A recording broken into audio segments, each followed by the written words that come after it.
Okay, hello and welcome all. आप सभी का हर रोज की तरह आफ्टर मार्केट एनालिसिस सेशन में स्वागत है। ये एक आफ्टर मार्केट एनालिसिस सेशन है जिसमें इंडियन मार्केट का निफ्टी और बैंक निफ्टी क्लोज होने के बाद हम लोग देखते हैं कि ऑर्डर फ्लो में कैसे क्या कुछ हुआ निफ्टी और बैंक निफ्टी के अंदर, कहाँ पे बायर्स का इंटरेस्ट था, कहाँ पे सेलर्स का इंटरेस्ट था, और फुटप्रिंट को अच्छे से यूज करने का, अच्छे से रीड करने का हम लोग ट्राई करते हैं।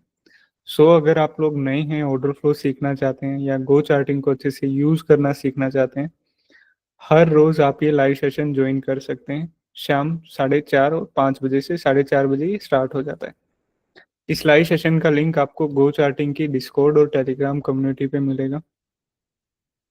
तीसरा, अगर आप गो चार्टिंग को यूज कर रहे होंगे, ओके, ऑर्डर फ्लो देख रहे होंगे, तो ये राइट साइड में नोटिफिकेशन आता है, यहाँ पे भी ये वेबिनार का लिंक अपलोड हो जाता है शाम 4 बजे से पहले। अगर आप ये लाइव सेशन ज्वाइन नहीं कर पाते तो इस लाइव सेशन की रिकॉर्डिंग आपको गो चार्टिंग के Hindi channel, English channel, Spanish channel, French channel पे भी मिलेगी। उन सभी चैनल्स के लिंक डिस्क्रिप्शन में दिए हुए हैं। अभी होली गई है तो गो चार्टिंग का होली का स्पेशल ऑफर भी चल रहा है। एनुअल सब्सक्रिप्शंस पे आपको 30% ऑफ मिल रहा है। अगला ऑफर पता नहीं कब आएगा। ये ऑफर 7 तारीख तक है, 7 अप्रैल तक अवेलेबल है, एनुअली, ओनली एनुअली पे। ओके,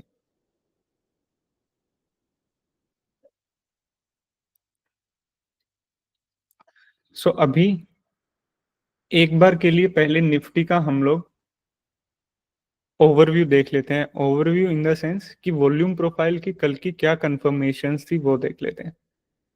ओके, ये देखो, कल का ये जोन था सबसे इंपॉर्टेंट वॉल्यूम प्रोफाइल का। ओके, ये नोड बना हुआ था और उससे पिछले दिन का भी यहीं पे नोड था। तो हम लोगों ने क्या किया, हम लोगों ने कल का भी हाई ले लिया, वैल्यू एरिया हाई, और उससे पिछले दिन का ये वैल्यू वैल्यू एरिया नोड का लो भी ले लिया। ओके, एक काफी बड़ा लेवल बन गया था यहाँ पे। इन एनी केस अगर ये नीचे की साइड ब्रेक होता देन उससे पिछले दिन का वॉल्यूम प्रोफाइल डायरेक्ट यहाँ पे था और कहीं ना कहीं आधे से ज्यादा रास्ता इसने तय भी किया। ओके, ये वॉल्यूम प्रोफाइल की कंफर्मेशन थी। अभी हम लोग देखते हैं कि इन्हीं वॉल्यूम प्रोफाइल की कंफर्मेशंस के ऊपर आज ऑर्डर फ्लो ने कैसे क्या काम किया। निफ्टी का टिक साइज 180 है। अगर आप लोग ऑर्डर फ्लो देखते हैं, बैंक निफ्टी का टिक साइज 400 से ऊपर आप रख सकते हैं। ओके, 350 400 से ऊपर।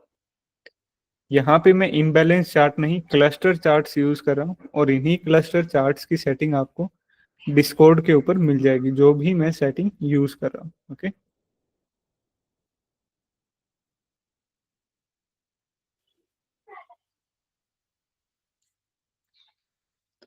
ओके, तो फुटप्रिंट को अच्छे से रीड करने से पहले आप लोगों को पता होना चाहिए कि डेल्टा क्या होता है, क्योंकि डेल्टा की हेल्प से हम लोग यहाँ पे फुटप्रिंट रीड करते हैं। डेल्टा सिंपल, बायर्स और सेलर्स के डिफरेंस को हम लोग डेल्टा बोलते हैं। जैसे पहली कैंडल को पिक करते हैं। ओके, पहली कैंडल है, ये कल की है, सॉरी, पहली कैंडल है निफ्टी की, ये वाली। ओके, इसका डेल्टा क्या है, सबसे ऊपर वाली वैल्यू डेल्टा है, 39,000 के आसपास है, 40,000 के आसपास। ओके, अभी ये डेल्टा हमें रेड बॉक्स के अंदर है और इस 39,000 की वैल्यू के आगे एक नेगेटिव का साइन भी है। दैट्स मीन्स ये एक नेगेटिव डेल्टा है। नेगेटिव डेल्टा हमेशा डिनोट करता है सेलर्स को। मतलब ये जो वैल्यू है ये सेलर्स की वैल्यू है, इसको हम नेगेटिव डेल्टा बोलते हैं। इसकी वैल्यू है 40,000, मान लेते हैं 40,000 के आसपास। मतलब इस पूरी कैंडल में राइट साइड पे हमारे पास बायर्स होते हैं, लेफ्ट साइड में हमारे पास सेलर्स होते हैं। सेलर्स का टोटल एक समझने के लिए 1,40,000 मान लो। ओके, वहीं पे बायर्स होंगे इस कैंडल के अंदर 1,00,000, तो डिफरेंस क्या आया, 40,000। ये डेल्टा की वैल्यू हमारे पास 40,000 आ गई। मतलब इस पूरी कैंडल का निष्कर्ष क्या था, अगर निचोड़ कहें हम लोग, तो इस कैंडल के अंदर 40,000 सेलर्स ज्यादा थे, इस कैंडल में सेलर्स ज्यादा है, सिंपल। अभी एक और कैंडल देखते हैं, जैसे ये कैंडल ले लिया हम लोगों ने। इस कैंडल का क्या है, पॉजिटिव डेल्टा, सॉरी इससे अगले वाली है, ओके ये वाली। इस कैंडल का क्या है, पॉजिटिव डेल्टा, ग्रीन बॉक्स में है, ऊपर से वैल्यू के आगे कोई भी नेगेटिव का साइन नहीं है, सो दैट्स मीन्स ये एक पॉजिटिव डेल्टा है। पॉजिटिव डेल्टा हमेशा करता है बायर्स को, 180 एआरटिक से, ओके।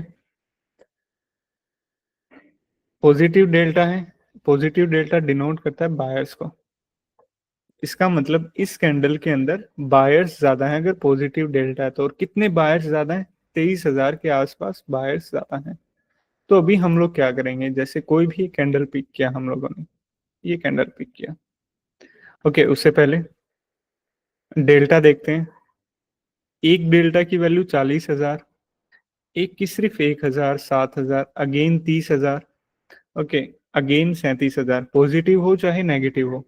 मतलब कुछ कैंडल्स ऐसी हैं जिनका डेल्टा 30-40 हजार के आसपास है, जैसे ये और ये। और कुछ कैंडल्स ऐसी हैं जिनका डेल्टा सिर्फ 1,000, 7,000, ओके, सिर्फ 600, सिर्फ 9,000, सिर्फ 1,000। मतलब कुछ कैंडल्स ऐसी हैं जिनके अंदर बहुत हैवी डेल्टा है, और जिन कैंडल्स के अंदर हैवी डेल्टा होता है वही वो कैंडल्स होती हैं जिनके अंदर हैवी बाइंग और हैवी सेलिंग होती है, जिन कैंडल्स का हैवी डेल्टा होता है। और कुछ कैंडल्स ऐसी हैं जिनका डेल्टा बहुत कम है, तो उन कैंडल्स के अंदर बहुत कम बायर और बहुत कम सेलर्स आते हैं। तो मार्केट की डायरेक्शन को कौन क्लियर करता है, जिनके अंदर हैवी बाइंग या हैवी सेलिंग हुई है, ओके। सो हम लोगों को किन कैंडल्स को फॉलो करना है, जिनके अंदर ज्यादा बाइंग ज्यादा सेलिंग हुई। वो कौन सी कैंडल है, जिन भी कैंडल्स का डेल्टा लगभग 30-35 हजार के ऊपर हो, चाहे वो पॉजिटिव साइड हो चाहे वो नेगेटिव साइड हो, उन कैंडल्स के ऑर्डर फ्लो को रीड करेंगे। कैसे रीड करेंगे, जैसे आज का पहले कैंडल, पहली कैंडल में नो डाउट हर रोज बड़ा वॉल्यूम होता है, इसको प्लीज संभल के थोड़ा देखना, ओके। जैसे 30,000 के ऊपर डेल्टा है, हाँ अच्छा खासा सेलिंग हुआ। अभी 30,000 के ऊपर है, तो लेफ्ट साइड में सेलर है, राइट साइड में बायर है। तो इस कैंडल के अंदर कौन पावरफुल है, डेल्टा के हिसाब से सेलर है। तो बेटर कौन सा, जब इस कैंडल में पावरफुल ही सेलर है तो बेटर ऑप्शन क्या है हमारे पास रीड करने के लिए, कि सेलर्स को ही रीड करें, ओके। अभी वो पर्टिकुलर पॉइंट देखते हैं जहां पे सेलर सबसे ज्यादा है, जैसे ये 45K एंड 42K की सेलिंग एक्टिविटी, सिंपल, ठीक है। अभी यहाँ पे इस बाइंग सेलिंग का कोई भी मतलब नहीं निकल रहा, क्योंकि पहली कैंडल है, पहली कैंडल में हमेशा वॉल्यूम हाई रहता है, ओके। कुछ अगली कैंडल्स को रीड करते हैं। सेलिंग हो रही है लेकिन उतनी सेलिंग पावरफुल नहीं है, अगेन सेलिंग है उतनी पावरफुल नहीं है, ओके। पावरफुल कौन सी होगी, जो 30 के आसपास की होगी। अभी एक और सेलिंग देखने को मिली 30 के आसपास की, ओके। इस कैंडल में कौन पावरफुल है, सेलर्स। वो कौन सी जगह है जहां पे सबसे ज्यादा सेलर्स पावरफुल हैं, सेलर्स की साइड एक बार जल्दी से गो थ्रू हुए, और ये वो पर्टिकुलर जगह है जहां पे सबसे ज्यादा सेलर्स एक्टिव हैं। तो क्या करेंगे, इस जोन को मार्क कर लेंगे, मतलब एक लो को हमने मार्क कर लिया। कल का जो सपोर्ट जोन था उसको ब्रेक करने का एक सेलर्स ने अटेम्प्ट लिया, सेलिंग किया, और अगली दो कैंडल्स ने क्या कंफर्मेशन दिया, प्राइस उससे ऊपर गया, ओके। प्राइस उससे ऊपर गया, सेलिंग हुआ है, लेकिन सेलिंग के बाद प्राइस नीचे ना जाके ऊपर गया है। तो इसका मतलब ये सेलिंग यहाँ पे एब्जॉर्ब होगी, और जब भी सेलिंग एब्जॉर्ब होती है तो वो एक रेसिस्टेंस का काम ना करके सपोर्ट का काम करती है। आगे सेलिंग एब्जॉर्ब हुआ, एक बाइंग अटेम्प्ट भी हुआ, ये, ओके। एक बाइंग अटेम्प्ट हुआ, ये देखो 30,000 के आसपास का वॉल्यूम। मतलब एक तो सेलिंग एब्जॉर्ब हो गया, ऊपर से दूसरा कंफर्मेशन, एग्रेसिव बायर्स भी यहाँ पे स्टेप इन किए। इसका मतलब ये जो लो है ये काम कर सकता है। अगेन होल्ड हुआ वहीं पे पिन टू पिन, और एक अपसाइड में मूव दिया यहाँ तक का। वैल्यू एरिया लो जो हमने स्पोर्ट मार्क किया था, ये एक बड़ा नोड हो गया ना, तो इसको हम दो हिस्सों में कन्वर्ट कर सकते हैं, value area high and value area low. Value area low पे सेलिंग एब्जॉर्प्शन देखने को मिला, एग्रेसिव बायर स्टेप इन हुए, और एक अपसाइड का मूव दिया। लेकिन अभी इस अपसाइड के मूव में भी एक ट्विस्ट है, वो ट्विस्ट क्या है, अच्छी खासी बाइंग एक्टिविटी हुई है, ओके, दोनों कैंडल्स में। मैक्सिमम डेल्टा 43 के आसपास है, लेकिन ट्विस्ट क्या है कि इस कैंडल का जो भी बाइंग एक्टिविटी हुआ है वो परफेक्टली एब्जॉर्ब हुआ है, परफेक्टली एब्जॉर्ब। अभी काफी लोग बोलते हैं कि कंप्लीट ऑप्शन क्या होता है, मतलब उसको कैसे परफेक्टली यूज करें। यहाँ पे परफेक्ट एग्जाम्पल है कि आपको एक जब भी एक ऑप्शन कंप्लीट होता है ना, एब्जॉर्प्शन के साथ हो रहा है। सिर्फ ऑप्शन कंप्लीट अकेले को नहीं देख रहे, एक सॉलिड वॉल्यूम के साथ हो रहा है और वो एब्जॉर्ब हो रही। तो यहाँ पे क्या देखने को मिल रहा है कि एक बाइंग एब्जॉर्प्शन चल रहा है और एक सेलिंग एब्जॉर्प्शन चल रहा है इन दोनों लेवल्स के ऊपर। ओके, ऑर्डर फ्लो की बाइंग सेलिंग ने क्या बनाया, एक सपोर्ट बनाया और एक रेसिस्टेंस बना दिया, दोनों के जगह एब्जॉर्प्शन चल रहा है। वापिस से पुल बैक पे आया इस कैंडल में, इस कैंडल में अगेन सेलिंग हुआ ठीक उसी जोन पे।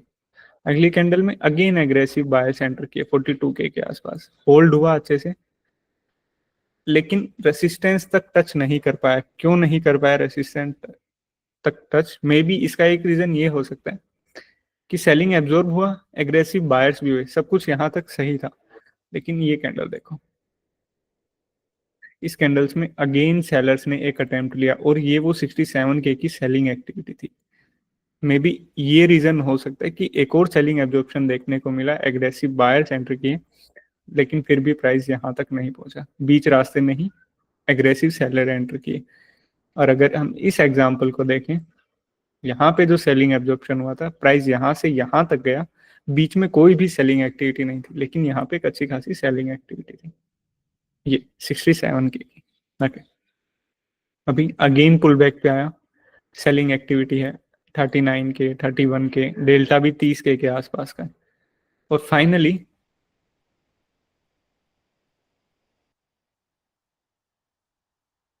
55K का डेल्टा, 60K का डेल्टा, और ये जोन अच्छी खासी सेलिंग के साथ ब्रेक कर दिया। 61K की सेलिंग, 43K की सेलिंग, 41K की सेलिंग ना। अभी देखते हैं आगे क्या आता है। एक बाइंग अटेम्प्ट हुआ 45K की, पुल बैक पे आया, इजीली प्राइस पुल बैक पे आया। एक बाइंग अटेम्प्ट हुआ, थोड़ा सा ऊपर गया, लेकिन स्टिल कहाँ पे फंसा हुआ है, रेसिस्टेंस के ऊपर। ये वही रेसिस्टेंस है जहां पे एग्रेसिव सेलर कंटिन्यू सेल करके इस लेवल को निकालने का कोशिश कर रहे थे। लेवल निकल गया, अभी पुल बैक पे है प्राइस। एक बाइंग अटेम्प्ट हुआ, एक और बाइंग अटेम्प्ट हुआ, एक और 59K का बाइंग अटेम्प्ट हुआ, एक और 36 एंड 20K का बाइंग अटेम्प्ट हुआ, लेकिन स्टिल 71K का बाइंग अटेम्प्ट हुआ, लेकिन स्टिल यहाँ से ऊपर प्राइस नहीं जा रहा। ये एक दो ट्रांजेक्शन हुई हैं, but it's not a clear cut okay कि हाँ इसी रेंज के अंदर वापस आ गया।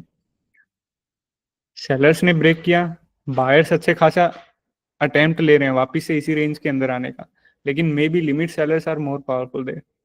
अभी जैसे ही प्राइस ने ये जो बाइंग एब्जॉर्प्शन के जोन थे जहां पे बाइंग एक्टिविटी हुई थी 45K 32K, ये देखो ये इसी जोन पे प्राइस ने इस सारी बाइंग एक्टिविटी को क्लियर किया इस कैंडल ने, इन कैंडल्स ने ठीक ठाक सी सेलिंग के साथ अगेन सेलिंग, और price down side move rotation हुआ। मतलब बाइंग अटेम्प्ट हुआ, अच्छा खासा बाइंग हुआ, बायर सारे एब्जॉर्ब हुए, और जैसे ही ये सारे बाइंग के जो जोन थे, प्राइस इससे नीचे आया ना, मतलब अभी ये बायर्स के जो बाइंग अटेम्प्ट थे वो अब काम नहीं करने वाले। ओके, अच्छी खासी अगेन सेलिंग हुई 61K की। ओके, ये वो सेलिंग हुई। ओके, प्राइस अगेन आया, पुल बैक पे आया, ये पुल बैक उतना सॉलिड नहीं था, अगेन प्राइस डाउनसाइड मूव होना स्टार्ट हुआ, अच्छी खासी सेलिंग के साथ पुल बैक पे आया, अगेन एक और सेलिंग देखने को मिली, और सेलिंग देखने को मिली, पुल बैक पे आया। अब की बार कहीं पे भी कोई भी बायर्स का इंटरेस्ट नहीं है। जैसे ही ये पहली सेलिंग अटेम्प्ट हुआ, मतलब जब यहाँ से रिजेक्शन लिया, अच्छा खासा सेलिंग हुआ। ओके, यहाँ से अगेन एग्रेसिव सेलर एंटर किए, सेलर एंटर किए, अच्छे खासे सेलर एंटर कर रहे हैं, पुल बैक हो रहा है, कोई भी बायर इंटरेस्टेड नहीं है। जितने भी बायर इंटरेस्टेड थे वो लास्ट टाइम यहाँ पे थे साथ के साथ। अच्छे से पुल बैक हुआ, अगेन पुल बैक हुआ, अगेन डाउन साइड मूव, एक और सेलिंग आई 135K की, और यहीं से रिजेक्शन लेते लेते निफ्टी ने क्लोजिंग दिया। आज का क्या सीन था निफ्टी का?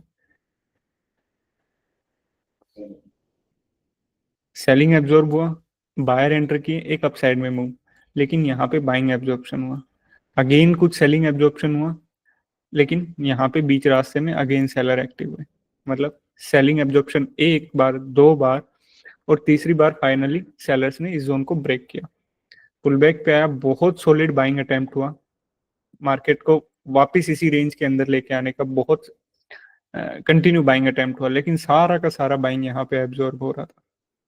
जब सारा बाइंग जोन ब्रेक किया नीचे की साइड इस सेलिंग ने, देन अगेन कंटिन्यू सेलिंग आया। अब की बार बायर्स बिल्कुल चले गए, पुल बैक आया डाउन साइड, पुल बैक आया डाउन साइड। ओके, ये था आज का निफ्टी का। अभी बैंक निफ्टी का भी बहुत अच्छा था आज का, अगर ऑर्डर फ्लो को अच्छे से रीड करने का हम लोग ट्राई करते थे।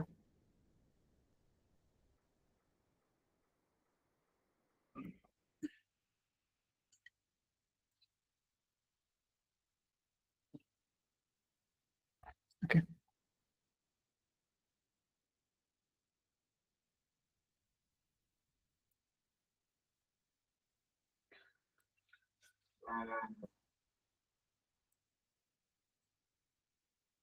बैंक निफ्टी के अंदर जो पहली वॉल्यूम जो स्टेप इन हुई थी वो 10 बज के, एक यहाँ पे भी हुई थी, सॉरी 9 बज के 25 मिनट के ऊपर।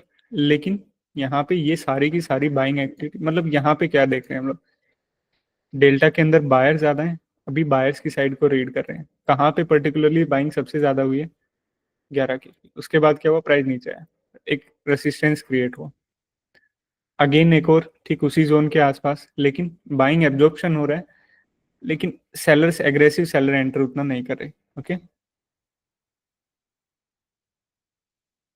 अगेन पुल बैक पे आया, again buying absorption, again pull back पे आया, अगेन जहां पे भी देखें हर जगह सिर्फ बाइंग एब्जॉर्प्शन देखने को मिले। और बाइंग एब्जॉर्प्शन के बाद कोई भी डाउनसाइड उतना सॉलिड मूव नहीं आ रहा कि हम लोग पुल बैक पे उसी रेंज के अंदर आ जा रहे हैं, उसी रेंज के अंदर फंसा हुआ है। ओके, आगे देखते हैं। अब की बार एक सॉलिड सेलिंग आई, 20K की सेलिंग, 9K की सेलिंग और 20K की सेलिंग। फाइनली जो बाइंग एब्जॉर्प्शन का जोन था वहां से रिजेक्शन आया, एक अच्छा खासा सेलिंग के साथ रिजेक्शन आया। अब की बार पुल बैक पे बायर बिल्कुल गया, बिल्कुल गया। ये पुल बैक उतना स्ट्रोंगर क्यों है, और क्यों पिछले वाले पुल बैक उतने स्ट्रोंगर नहीं है, क्योंकि यहाँ पे एग्रेसिव सेलर एंटर किए, बाइंग एब्जॉर्प्शन चल रहा था। बाइंग एब्जॉर्प्शन कब खत्म होगा इसकी क्या कंफर्मेशन रहती है हमारे पास, कि जिस भी बाइंग एब्जॉर्प्शन के बाद एक बार एग्रेसिव सेलर एंटर कर जाए, सो दैट्स मीन्स कि अब जो पिछला बाइंग एब्जॉर्प्शन हुआ था यहाँ पे, ये अब खत्म हो चुका है। पुल बैक आया अच्छा खासा, अभी सेम वही निफ्टी की तरह एक डाउन ट्रेंड पकड़ लिया इसने भी। अगेन यहाँ पे 16K की सेलिंग आई, 23K की सेलिंग आई, और यहीं से कुछ रिजेक्शन लेते हुए इन्हीं के सेलिंग जोन से बैंक निफ्टी ने क्लोजिंग दिया। ओके, अभी जिसके भी डाउट है अपने आप को अनम्यूट कीजिए और पूछिए।